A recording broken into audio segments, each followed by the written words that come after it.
In the shadows of everyday life, there are moments we try to forget, but they never forget us. Tonight, we bring you 3 terrifying tales, each based on real accounts, each darker than the last.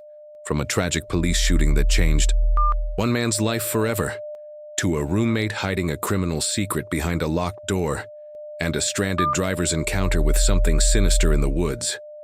Turn down the lights, put on your headphones, and prepare yourself for 3 true stories that will haunt your mind long after the screen goes dark. This is The Dread Vault. Story 1. The shooting on Hollow Road. For most of my life, I've served as a police officer in Montana. I still wear the badge today, but some nights weigh heavier than others. In 2014, on a cold and silent night, I was patrolling the rural roads outside town when a red sedan flew past me, swerving dangerously. I flipped on my lights and sirens, pulled the car over, and approached with caution. There were 4 people inside. The driver, Richard Ramirez, looked pale and sweaty, his hands trembling. That name, it triggered something. He matched the description of a suspect from a robbery and shooting just the night before. I asked for backup and returned to the car. But when I came back, Richard's hand was slipping into his pocket.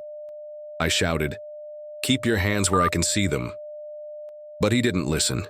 He pulled something out. I reacted on instinct. My gun went off. He slumped forward, groaning.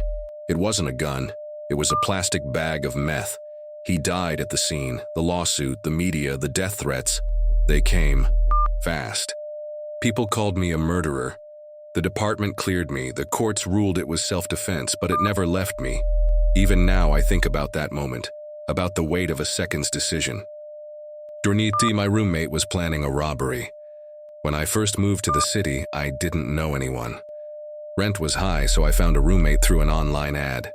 His name was Martin, quiet, polite, a little awkward. He moved in with only a duffel bag and a distant look in his eyes. For the first few weeks, everything seemed normal.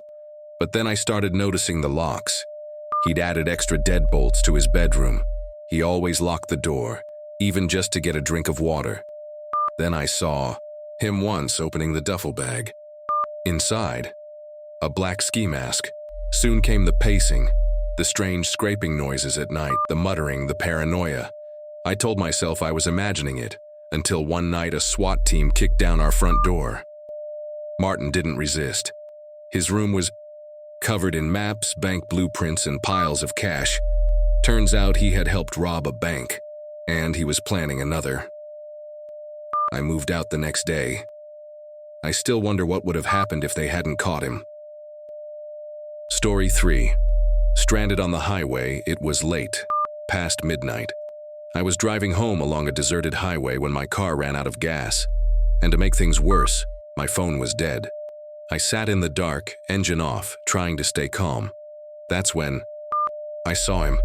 A man emerged from the woods. His clothes were filthy, his smile too wide.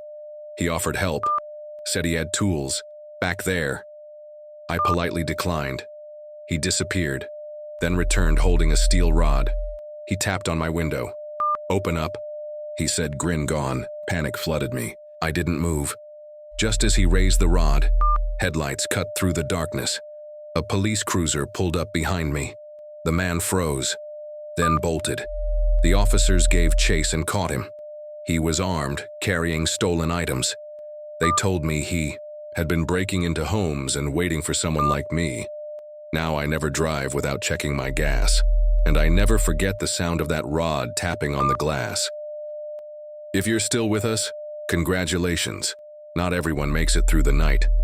If these stories chilled you to the bone, don't forget to like this video, subscribe to our channel, and hit that bell icon to never miss a new tale from Maitu, The Dread Vault. And remember, it's not always your imagination. Sometimes the shadows really are watching you. Good night, and sleep very carefully.